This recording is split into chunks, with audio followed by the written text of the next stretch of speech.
If you want to completely delete Grammarly from your laptop, you're in the right place. In this video, I'll show you the simple step-by-step process to uninstall Grammarly from a Windows laptop so you can fully remove the desktop app from your device. This is useful if you no longer use it, want to free up space, or just want to clean up your computer. If this tutorial helps, make sure to hit the like button and subscribe for more easy tech guides. Let's get into it.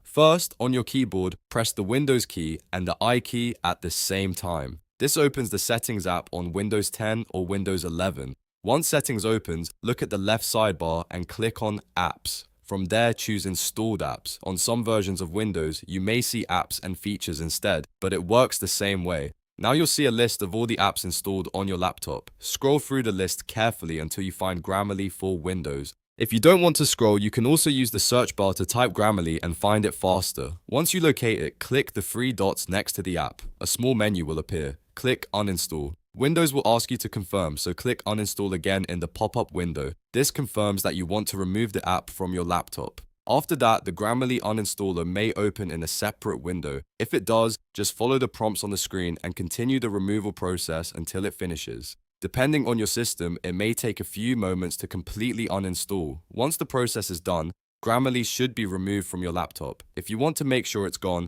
you can go back to the installed apps list and check that Grammarly no longer appears there. And that's it. You've successfully deleted Grammarly from your laptop on Windows. If this video helped, please give it a like, subscribe for more step-by-step tutorials, and turn on notifications so you never miss a new guide. Thanks for watching, and I'll see you in the next one.